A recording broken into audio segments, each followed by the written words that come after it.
Saya rasa isu yang lebih penting di sini, kalau dengar ucapan saya, yang saya sebut, implikasi Asy'ariyah jelas begitu. Saya sebut berkali-kali dalam banyak kuliah saya. Mengikut kefahaman Asy'ariyah, dengar itu, sifat dengar itu adalah azaliyah qadimah. Yang tak berubah itu hanya pada Asy'ariyah, yang itu tetap saja hanyalah saluhi qadim.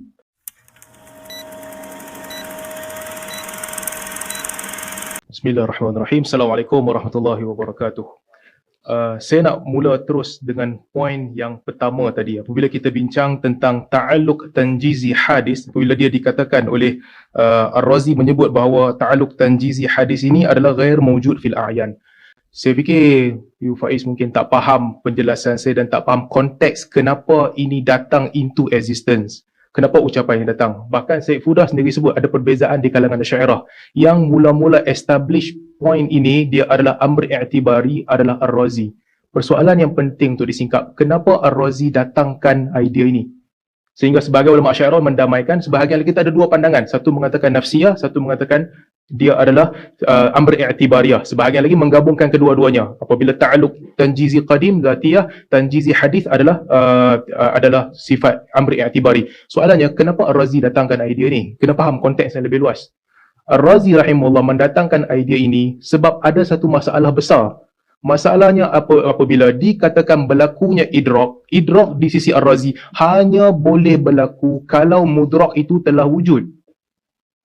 Di situ baru boleh berlaku idrak. Jadi untuk mengisbatkan berlakunya idrak, kalau diisbatkan berlakunya idrak pada ketika mudrak itu wujud, benda-benda yang dicerna ataupun dicerap itu wujud, artinya telah berlaku sesuatu yang baharu kepada Allah Subhanahu Wa Taala.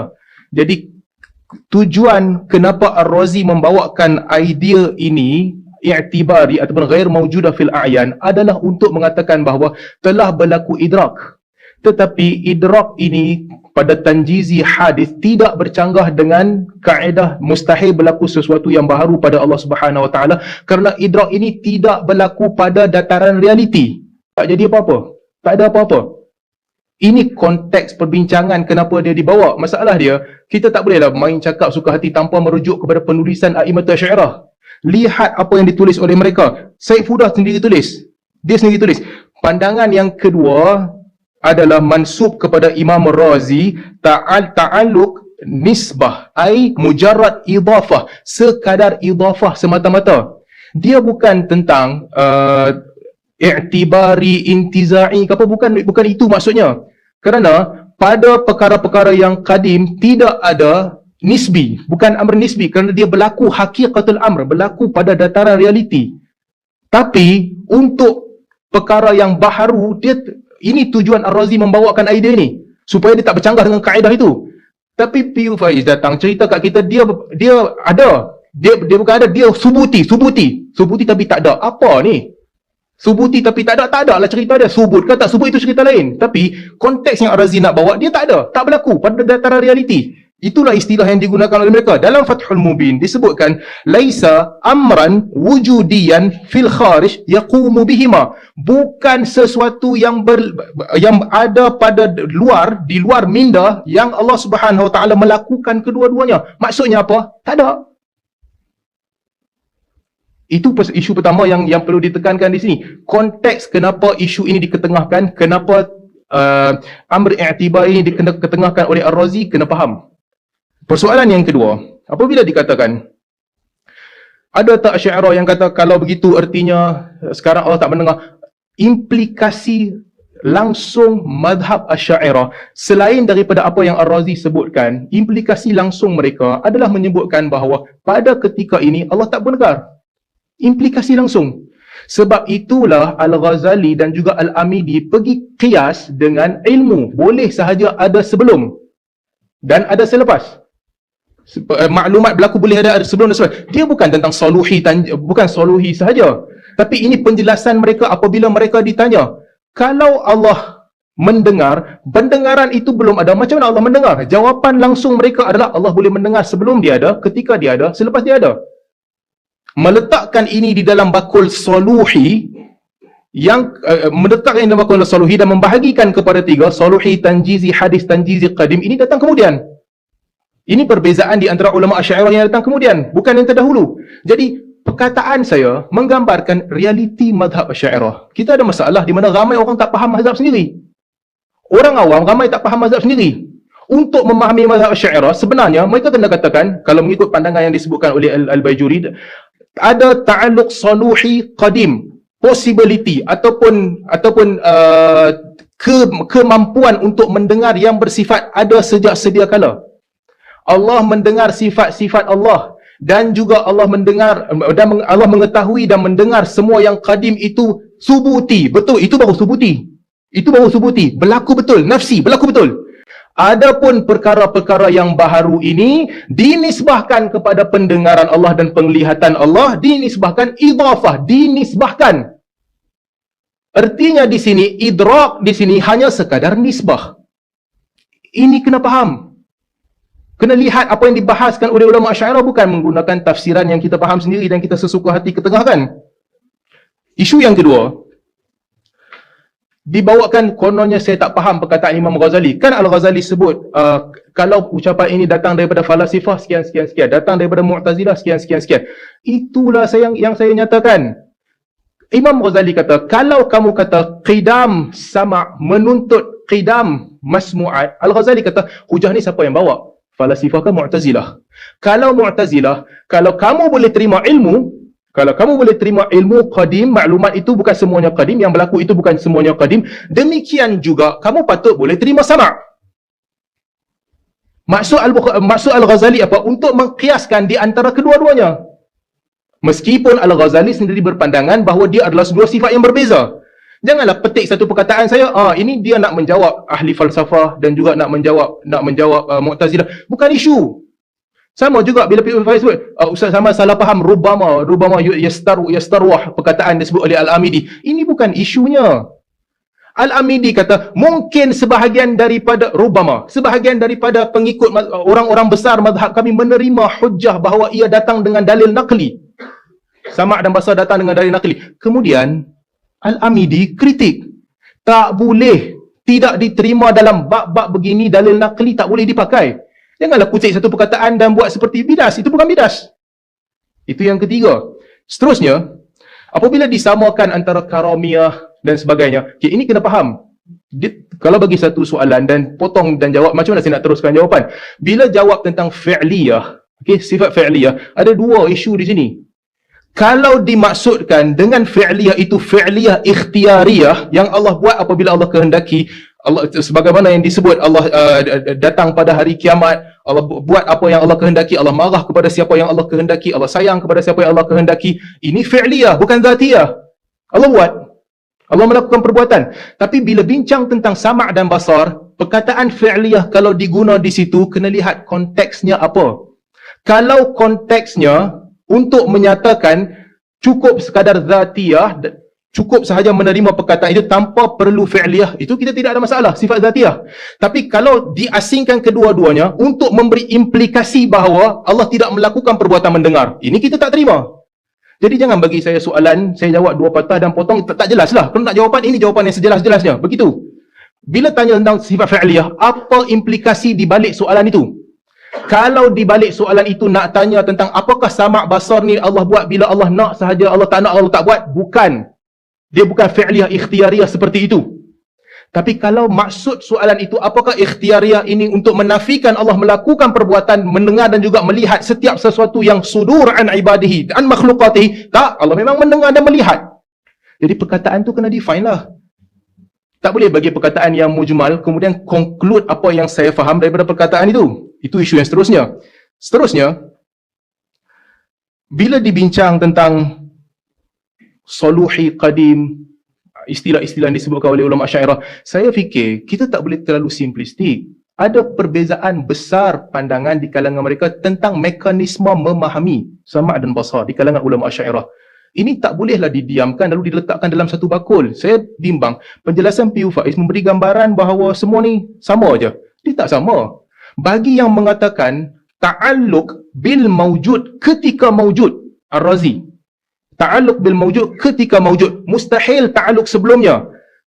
Untuk yang membawa pandangan begini untuk sama' dan basar, dia kena mendatangkan satu isu baru iaitu idrak. Sebab itu dalam kitab Al-Arba'in, Ar-Razi, apabila beliau menjawab ahli falsafah datangkan kepada Ar-Razi hujah tambahan untuk mengkritik Asy'ariyah sebelum Ar-Razi. Kalau kamu kata sama' dan basar ini sekadar idrak atau sekadar tahayyul untuk mendengar dan melihat, artinya ada sifat lagi satu yang berkaitan dengan idrak. Ini kena isbat juga. Ini apa jawapannya? Boleh lihat dalam Al-Arba'in, Ar-Razi tidak ada jawapan. Kalau saya boleh tunjukkan muka surat, saya akan kongsi kemudian. Ini dibawakan oleh Ar-Razi, hujah tambahan ahli falsafah yang dia tak bagi jawapan. Dia berhenti di situ. So, kena precise dengan istilah. Okey, kalau kamu kata sama' dan basar ini sekadar tahayyul, jadi bagaimana dengan idrak? Berlaku atau tidak?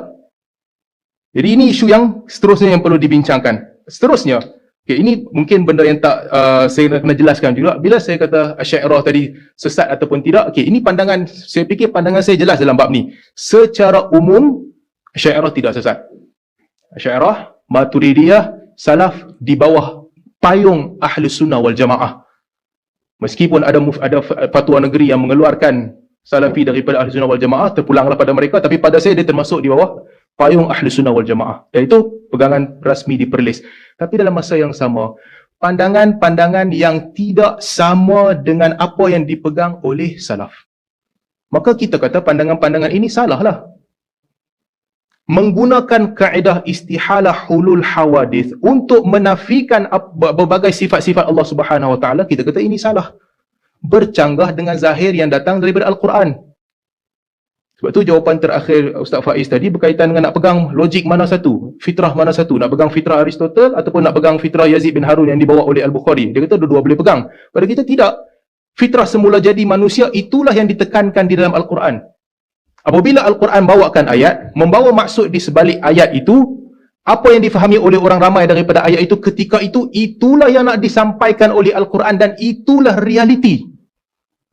Al-Quran tak ada double meaning. Orang awam faham macam tu, tapi kalau betul-betul nak mendalam, keluarkan kamu daripada fitrah pemahaman orang awam, bina fitrah baru. Tak. Kita tak setuju dengan kaedah ini. Itu isu seterusnya yang berkaitan dengan fitrah mana nak pegang. Seterusnya, ada Ustaz Faiz sebut tentang ijma' tidak berlaku perkara yang baharu pada Allah Subhanahu Wa Taala. Ini juga mujmal, perlu diperincikan. Sifat yang baharu, ya, tidak berlaku kepada Allah Subhanahu Wa Taala, tidak berlaku. Tetapi sifat yang sama, sifat yang telah ada pada Allah Subhanahu Wa Taala, sama' dan basar sebagai contoh. Apabila Allah mendengar suara Zaid setelah Zaid berkata-kata, di mana yang berlaku yang baru itu? Apakah Zaid sekadar berkata-kata ataupun Allah ketika itu mendengar suara Zaid yang baru? Ini Ar-Razi sendiri mengaku tak ada mazhab yang boleh lari daripada hulul hawadis. Ini bukan saya kata. Bukan ulama-ulama Salafi kata. Ar-Razi sebut dalam kitab terakhirnya, Al-Matalibul Aliyah. Tak boleh lari. Kamu kena juga isbatkan. Jadi kalau nak kata ijma', semua mazhab kata tidak berlaku hulul hawadith kepada perkara yang baru kepada Allah Subhanahu Wa Taala, kena perincikan maksudnya apa? Sifat baru? Ya, tidak. Tetapi Allah mendengar perkara-perkara yang datang pada bila-bila masa. Ini berlaku. Ar-Razi kata kamu tak boleh lari. Meskipun sebelumnya dalam Nihayatul Uqul Ar-Razi telah memberikan jalan keluar, nisbah, dan dia sendiri tidak mendatangkan hujah ini untuk mempertahankan Asy'ariyah mengatakan kami tidak langsung menisbahkan apa-apa perkara yang baru kepada Allah Subhanahu Wa Taala. So, itu teks Ar-Razi. Seterusnya, ada disebutkan juga tadi, perlu tak saya minta maaf kalau saya salah sebut. Saya rasa isu yang lebih penting di sini, kalau dengar ucapan saya, yang saya sebut, implikasi Asy'ariyah jelas begitu. Saya sebut berkali-kali dalam banyak kuliah saya. Mengikut kefahaman Asy'ariyah, dengar itu, sifat dengar itu adalah azaliyah qadimah. Yang tak berubah itu hanya pada Asy'ariyah, yang itu tetap saja hanyalah saluhi qadim. Potensi untuk mendengar yang telah ada pada sedia kala. Dan juga Allah mendengar zatnya dan sifatnya yang sudah sedia kala. Itu nafsi, wujudi. Tetapi perkara-perkara yang baharu berlaku, mengikut mana-mana mazhab Asy'ariyah sekalipun, ikut Ibnu Arafah pun sama, ikut Ar-Razi pun sama, ikut Al-Amidi dan juga Al-Ghazali pun sama, ikut pandangan kedua Abu Hasan Al-Asy'ari yang mengatakan dia adalah ilmu pun sama, kesemuanya sama. Ketika itu Allah tak mendengar. Ketika itu tidak. Ini implikasi, bukan saya faham, itu yang disebut di dalam buku-buku Syairah ke semua mazhab. Sampai percubaan terakhir Ar-Razi pun terpaksa memberi jalan keluar dengan menyebutkan dia adalah ghair mawjuda fil a'yan. Tidak berlaku pada alam realiti. Jadi ini, saya pun tak tahu kenapa saya nak minta maaf, sebab saya tak boleh nak minta maaf di atas kesalahan pengikut mazhab yang tak faham mazhab sendiri. Kalau mereka tidak didedahkan dengan mazhab sendiri, dengan implikasi mazhab sendiri, saya pula nak kena minta maaf sebab saya mendedahkan mereka dengan implikasi mazhab sendiri. Itu tidak adil. Jadi yang lebih adil adalah untuk memperkenalkan mereka dengan apa yang difahami oleh para salaf. Itulah yang lebih tepat, dan Allah Subhanahu Wa Taala ada sifat dengan sifat mendengar, melihat, azaliyah, qadimah. Kalau nak namakan itu sebagai ta'alluq saluhi, boleh namakan. Tapi apa bezanya? Para a'immatus salaf, mereka tidak menafikan bahawa Allah Subhanahu Wa Taala mendengar dan melihat setiap satu yang berlaku daripada kita. Ada dua dataran. Satu dataran khusyuk, satu dataran realiti. Salaf menggambarkan perkara yang sama berlaku kedua-duanya. Apabila kita khusyuk, kita membaca setiap patah perkataan kita. Kita baca doa menghadap Allah Subhanahu Wa Taala, kita sujud kepada Allah Subhanahu Wa Taala. Pada dataran khusyuk, kita menganggap bahawa Allah betul-betul mendengar setiap patah perkataan yang kita sebut. Setiap yang kita buat dan setiap gerakan kita, itu pada dataran khusyuk.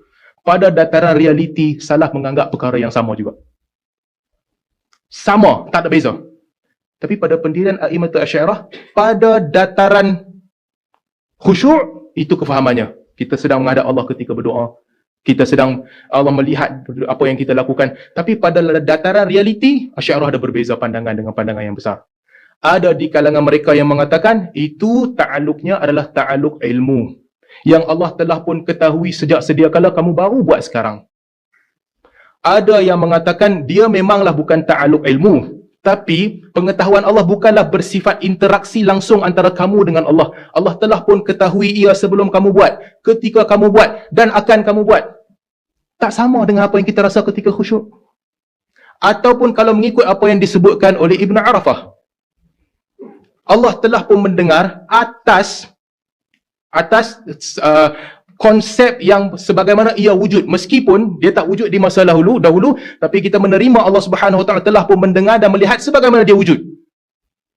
Orang kita ketika khusyuk kita tak faham begitu. Ataupun sebagaimana yang disebutkan oleh Ar-Razi dan kebanyakan mutaakhirin Asy'ariyah yang datang selepas daripada Ar-Razi, ya Allah dengar, ya Allah lihat, tapi dengar dan lihat itu tidak berlaku di alam nyata, bukan di alam nyata. Sekadar disandarkan perbuatan kamu itu kepada pendengaran dan penglihatan Allah Subhanahu Wa Taala. Subuti, tapi bukan di alam nyata.